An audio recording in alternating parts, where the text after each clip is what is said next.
নবীজি বলছেন ওই সময়ে সাহাবী জিজ্ঞাসা করছেন, ইয়া রাসূলুল্লাহ, আমি ওই সময়ে কি করব? ওই সময় আমি কি করব? আমাকে কি পরামর্শ দিচ্ছেন? নবী সাল্লাল্লাহু আলাইহি ওয়াসাল্লাম বলছেন, হে আমর ইবনে আস, তুমি ওই সময় বাড়িতে অবস্থান করো, বাসায় থাকো, বিনা প্রয়োজনে বাড়ির বাইরে এসো না। ওই সময় তুমি নিজের পাপের জন্য আল্লাহর কাছে ক্রন্দন করতে থাকো, বিনা প্রয়োজনে বাড়ির থেকে বের হয়েও না। আর মানুষের সাথে এত বেশি মেলামেশা করো না, নিজে তোমার আমল তোমার গুনাহ নিয়ে ব্যস্ত থাকো, তোমার পাপের জন্য আল্লাহর কাছে কান্নাকাটি করো, ইনশাল্লাহ তুমি নাজাত পেয়ে যাবে। এটা একটা অপশন, মানে ফিতনাময় পরিবেশে আপনি কিভাবে বাঁচবেন এটা একটা অপশন।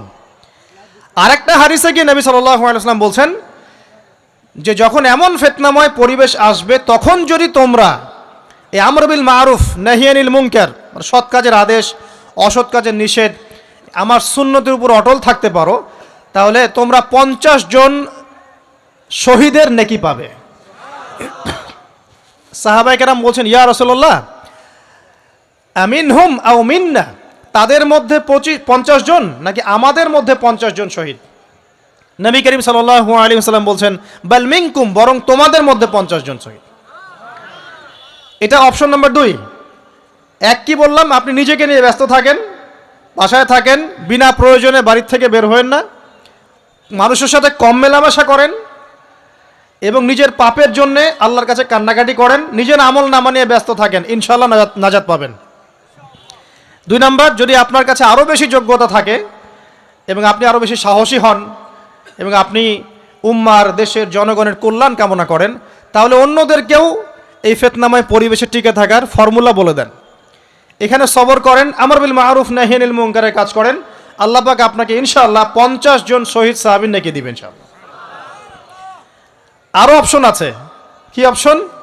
ওই যে আসহাবুল কাহফ কি করেছিল, একটা ফিতনাময় পরিবেশ থেকে নিজেরা আস্তে করে সরে গিয়েছে। যখন আপনি পরিবেশকে পরিবর্তন করতে আর পারছেন না, দাওয়াত দিয়েও কোনো কাজ হচ্ছে না, মানুষ কথাও শুনছে না, জুলুম নির্যাতন বাড়তেই আছে, টিকে থাকা মুশকিল, তখন তাদের হিসেবের দায়িত্ব আল্লাহর উপর ছেড়ে দেন, আপনি ওখান থেকে ডিসকানেক্টেড হয়ে যান। এটা একটা অপশন। এই অপশন বেছে নিয়েছিল ইব্রাহিম আলাইহিস সালাম, তার বাবাকে বুঝিয়েছেন, কাজ হয়নি, চলে গেছেন।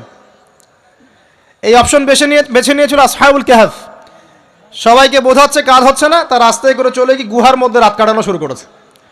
এমনও হাদিস পড়েছি আমি যে ফিতনাময় পরিবেশে সবচেয়ে সৌভাগ্যবান হবে ওই শ্রেণীর মানুষ যারা দেখা যাবে যে পাহাড়ি কোনো এলাকায় বা দূরবর্তী কোনো জায়গায় বসবাস করছে, যেখানে বৃষ্টিপাত হয়, গরু ছাগল মেষ বকরি এগুলো নিয়ে ওখানে চড়ায়, যখন আজানের সময় হয়, নামাজের ওয়াক্ত হয়, আজান দেয়, নামাজ পড়ে, দুনিয়ার ফিতনা থেকে এরা দূরে আছে, এরা সফল।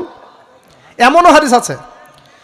তো হয়তো আপনার কাছে মনে হচ্ছে না এখন ওই যুগ আসে নাই, কিন্তু আমি আপনাকে বলে দেই যে কোরআন এবং সুন্নাহর চোখ দিয়ে যদি আপনি দেখতে শেখেন এবং বর্তমান বিশ্বের প্রেক্ষাপটটা অ্যানালাইসিস করার যোগ্যতা আপনি অর্জন করেন কোরআন সুন্নাহর চোখ দিয়ে, আপনি বুঝতে পারবেন সেই সময় অনেক আগেই চলে এসেছিল।